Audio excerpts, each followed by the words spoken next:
G'day fellas and welcome to a casted game. We are here once again, Age of Mythology Retold. It's time for us to get down and dirty as we've got ourselves a little bit of an Egyptian mirror today. Spawning on the west side of the map in the color red, playing as the Egyptians, as Ra in particular. We've got Kavoth. And on the east side of the map in the color blue, playing as the Egyptians also, but as Sett. It is going to be Kimmo. Ladies and gentlemen, welcome. We are here on, I want to say Marsh. I think this one is Marsh. Let's double check quickly. We're on Marsh. It is a beautiful map. I like this map a lot. It's kind of open, even though it's somewhat closed around these central locations. It's still pretty open towards the middle, so I do like that a lot. And most importantly, there's lots of hunt. I don't know if you call it hunt. I know in Age of Empires 3, that's what we used to call it. We'd say lots of hunt. Obviously, we're going to go see the penguins. Wait a minute. These aren't penguins. Are they cassowaries? They kind of got the look of the cassowary. You know, the cassowary is just one of the most notorious birds. I remember playing Far Cry and picking a fight with a cassowary. That was the wrong decision, Drongo. Anyway, we are past those days. Let's get to it. We got a nice little opening here. We'll right on board. Let's check in and see. There was a wood gatherer somewhere. I think it was down in the base here of Kimmo. Indeed, it is. So it looks like he's gone and gathered up 20 wood. I suspect this is probably because he wants to get the mining upgrade. So pickaxe coming through. Obviously, you start with 100 wood. 120 wood is what the cost is going to be for that pickaxe. An extra little 10% as well as that 5 carry capacity. Definitely a nice little improvement on your gold gathering speed. And don't underestimate that 5 carry capacity because the base carry capacity is 10. So it's up by 50%. And it doesn't make a difference to this guy right here, but it'll make a difference to this one. So you see how he does that little walk animation and drops off? That's a really nice little improvement to his productivity. Probably, I don't know, somewhere in the region. Obviously, it's 10% for the base gather rate, but probably closer to 20% when you factor in the reduced walking time. Now, one of the things to note is today, even though we do have an Egyptian matchup, or an Egyptian mirror match, we've got two different gods that are different. We've, of course, got Ra, we've got Sett. So I'm looking forward to seeing exactly how Kimmo's going to be able to take advantage of Ra. They are notoriously strong in the early stages of the game because of their ability to convert animals into their own possession. So that's what we see happening right here for Kimmo, converting over a whole bunch of boars in the middle of the map and just kind of leaving them just chilling. He's already got the first one out. Second one obviously now been converted. Down towards the south, the baboon of Sett. And the reason why this is so important, especially in this matchup, is because you can use this to deny that second town center that inevitably the Ra opponent will be seeking to place down. Of course, Kavoth are going to be playing Ra today. One of the most common strategies we see out of the Egyptians is that fast second town center into the heroic age, utilizing our rain, looking to try and maximize it, because remember, our villagers gather the fastest. I love that. I still can't get over it. I remember the first time I read that, I was quite remarked, because I didn't really understand it or read it, but just that last line gets me. Your villagers gather the fastest. Oh, thank you. Because it does affect all villagers on the map. It's not just yours, but it's only the ones that are gathering from farms. And typically, other civilizations, other pantheons aren't really going to be that motivated to be building farms earlier. It's only because of the fact that Kavoth is going to have access to Ptah. Doesn't mean he's going to go into it, but normally because he's got access to it, he can look to combo that with the rain. Specifically, what he wants to do is go for the Shaduf. I think the upgrade is called Shaduf, which reduces the cost of farms and reduces the time it takes to make them. But we'll take a look and see what we've got. It is going to be Ptah that he is going up through. We'll check in with his opponent. I suspect it's probably going to be Anubis over here for Kimmo. Let's take a look and see. He's going with Ptah as well. Could we have... Oh, have we got a little bit of a freeze right here? Oh, this ain't good. This ain't good. Oh, it's a game pause. Look at this. It said you paused the game. Now, I'm just going to tell you guys right now, I didn't pause the game. If I speed this one up, is this going to speed up the pause? Or can I unpause it? Hold on, I'm going to press the pause button. It didn't work. If I press play, does that work? No. Okay. I'm going to edit the video here. Oh, no, I'm not. I'm not editing anything. We're just, look at that. We unpaused the game. That wasn't us. They must have paused. That is kind of wild that you see the pause in the live game as well, because this is a live game. We have to cast from live games. We can't cast from the replay files. If we cast from the replay files, you think I'm talking fast now, I'm going to need to take some sort of enhancement if you want me to go even faster and cast a live game. Look at this, though. We've got the potential for a little bit of shifting sands action. Here it comes. Here it comes. Here it comes. Get him, boy. You know what's going to happen, don't you? You know what's going to happen. Go on, do it. I see you. I know you want it.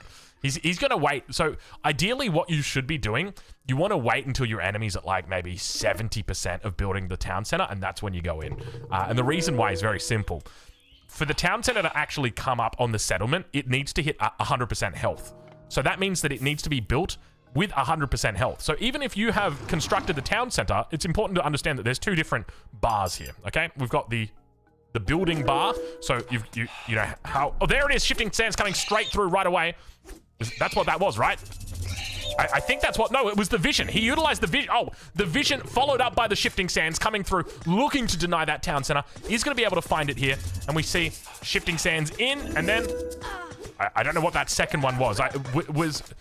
We've got multiple shifting sands that are happening right now, but I didn't see any units.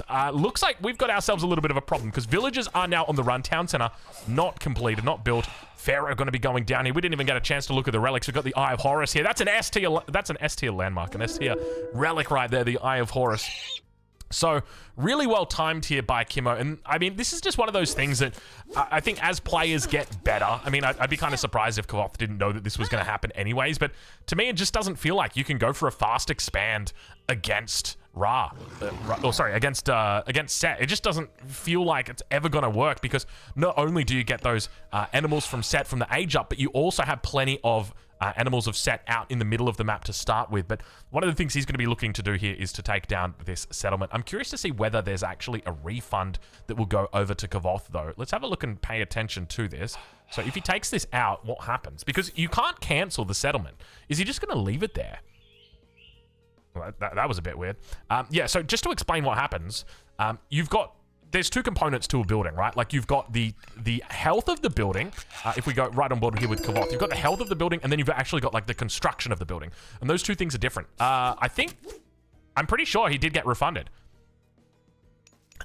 So with that, the construction is directly tied to the health of the settlement for town centers. It doesn't work like that for all buildings, okay? We've seen games where like Migdal strongholds have come up, they're just as they're alive, they've got like 20% health left on them. And that's because, you know, the construction bar has just hit 100%, but they've taken damage during that construction process. The difference with town centers is that they must reach 100% health and then they will be constructed. So what can happen is because you take extra damage while your building is under construction, is that the town center just never actually comes up because it's taking too much damage.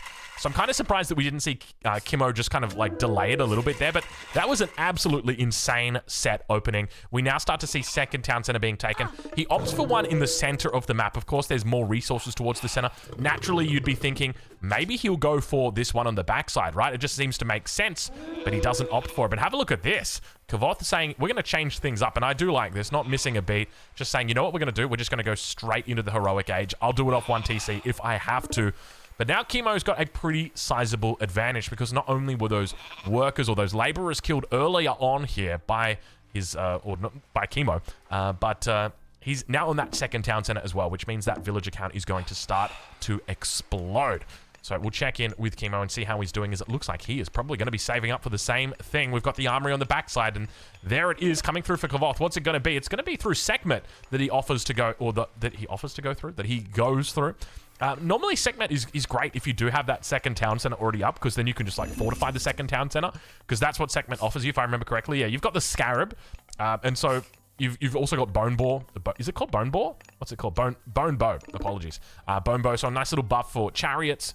But the big thing there is going to be obviously the God Power, which is going to turn your town center into pretty much a fortress. So that's normally why I like to sort of have the second town center when I'm doing it. That way you can fortify it. Because if I remember correctly, your settlement, while it does have the same amount of health and same amount of damage and stats, it's just a little bit further away, right? Like you're centralized around here. You've got your reinforcements next door. So it's a little bit more defendable. Let's check in on the other side of the map, though. Kimmo, with the age up also coming through. Going to be going through Nephthys. We've seen this time and time again. One of the most powerful Egyptian age ups. Scarab now online. Let's take a look and see whether we have that God Power immediately come in here. Grants him a little bit of extra population. We can already see at the moment. Is that 180 for Kimmo? That's got to be 180 for Kimmo. Yeah, it's 180 for Kimmo. So we're at 95 for Kavoth, but that's obviously max population. Migdal Stronghold going to be coming up over on this top side of the map, then probably takes the town center behind it. Scarab is here as well. Keep in mind the Scarab has a lot of damage when it comes to doing building damage. But Migdal now going to be coming up. down towards that south side of the map. We're right on board here with Kimo and see how he's doing. Keep in mind, when it comes to the God Powers, it's a little bit confusing because you've got Kimo who's playing over on the east side of the map, and you've got Kavoth on the west side of the map, and yet on the right side of my screen, I've got Kavoth who's on the left side of my map, and then on the left side of my screen, I've got my player on the right. You get the idea, right? Anyway, so not going to be looking to combo today with any Eclipses because obviously we've gone into the Shifting Sands here, but plenty of units now out on the field. There is a nice little timing window here for Kimo. Obviously, he's on 2 TCs. But I think you can definitely look to hit the enemy probably in the next, like, maybe 90 seconds. So build up a nice little bit of a force. Hit them with the timing of the Ancestors together. Because with that second town center going up, now, obviously, we know about that second town center. In fact, I would think that Kimo probably knows about it as well, just because he sees the Migdal coming up, right? So naturally, you're just going to assume second town center will be coming up behind that. And subsequently, you'd look to exploit that. But hold your horses. Have a look at this. Kavoth going to start with a push himself. Let's ride on board with him and see how he's doing. So he's just going to be going into camels. Out of everything, I didn't expect camels, but it kind of makes sense when you think about it in this matchup, right? Camels get bonus damage against cavalry, so they get bonus damage against, obviously, the enemy camels. They also get bonus damage against chariots, and they're very fast, so they'll be able to catch them, and they also, would I assume, get bonus damage against elephants. So it's a smart move, unless there's literal barracks units coming out. These are pretty much going to counter everything. But double Scarabs now going to be pushing up. These guys have a lot of health on them, quite a bit of armor as well, but they have exceptional siege damage or exceptional damage when they're dealing, or when they're taking out buildings. But here you go, get ready for it. I won't be surprised to see Ancestors getting popped any second now as the Scarab, the Dung Beetles, look at them go. I think they're Dung Beetles, right? Scarabs? Probably not Dung Beetles. Dung Beetles are real. Scarabs are probably mythological. I remember them from The Mummy, actually. Oh man, I got scared. Wasn't there like, I remember, yeah, that was like, well, there's got to be a word for like childhood PTSD that's a little less impactful, right? Because I definitely don't want to say I had childhood PTSD from watching The Mummy, but yeah, it was probably a movie that my parents shouldn't have shown me at such a young age. But nevertheless, he did a wonderful job, didn't he? What's his name? You know what I'm thinking about. Anyway, we got ourselves a little bit of a weird like attack. We're kind of on multiple fronts here, not cohesive at all. Ancestors still haven't been used at this point. We're 12 minutes into the game, and it feels like this attack has been completely disassembled. He was trying to take out the stronghold, doesn't manage to get too much onto it, and we can now see all of these positions here just absolutely opened up. There's really nothing that's... I mean, if I'm Kimo right now, I'm feeling really strong. He's just completely disassembled the enemy attack. Plenty of units on this front side. And I feel like his opponent, Kavoth, is one Ancestors away from just typing in the Gs. Meanwhile, on that south side, still that we've got, oh gosh, that Scarab. Keep in mind that when the Scarabs explode, I'm pretty sure they do. They're kind of like a Baneling. They just explode. 99% sure, not 100% sure though, so don't hold me to it. Siege towers now going to start coming out for Kimo. Now, these guys look really similar to the, what are they called? Acropolis? No, it's not Acropolis. Acropolis is from Civilization 6. You can make them as Heracles. Heracles? Pericles. Pericles. We got it eventually. But siege towers, together with the chariots, going to start working down the enemy units. We've got the lion here as well, the golden lion. But yeah, the numbers still looking pretty good. Second town center has finally been taken for Kavoth in the north. Villager count 24 again, or 24 difference between these two. That's a fair bit of difference at this stage of the game. Like 69 vills against 45. That's a big difference actually. So I wouldn't be surprised if we see a swing, definitely a military swing, significantly in favor of Kimo in the next couple of minutes. Continuing with this push, though, Scarab on the front line, slowly working down. A couple of camels now routing around the back, and there we go, up towards the top side there. It's going to be plenty. You can see all these Ancestors now starting to come alive, together with the siege towers working it down.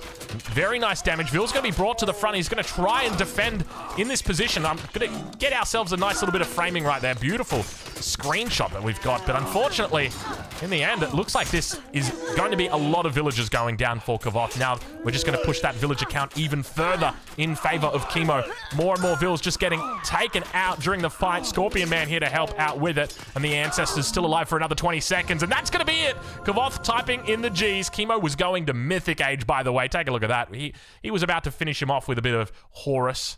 Wow, that could have been dirty. But anyway, ladies and gentlemen, wow, what a game.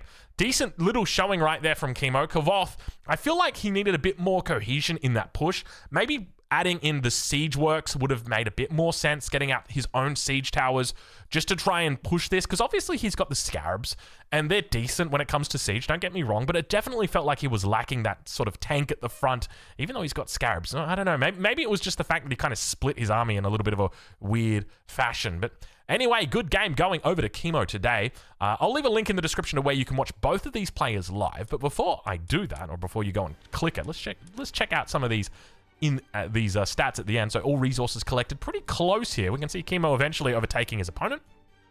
And then for our civilian unit count, you can see just how stagnant he was after hitting the classical age right there. Kavoth, yeah, and really not making any vills for quite some time. Bit of a difference between these two.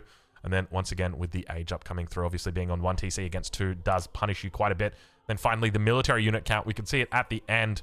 Just how much damage was realistically done here. You can see that he's managing to get up to that military count, but then Kavoth just kind of falls apart while at the same time Chemo's going up. And at this point, like, the second TC is just really taken over. And I think this is part of the reason why Sett feels very good at the moment, because with a lot of players looking to fast expand into that second town center, he really has an answer to it. And I just don't think you can do it against Sett. Not with this kind of aggression. It's just too easy to shut down, too easy to punish him. Behind that, he can take his own second TC. He can head up to heroic age, and what do you got left? You're just kind of holding peanuts, and it's like, I can't throw these. It does nothing. Anyway, we'll leave it there, and of course, we'll catch you guys in the next one. Thank you so much for watching.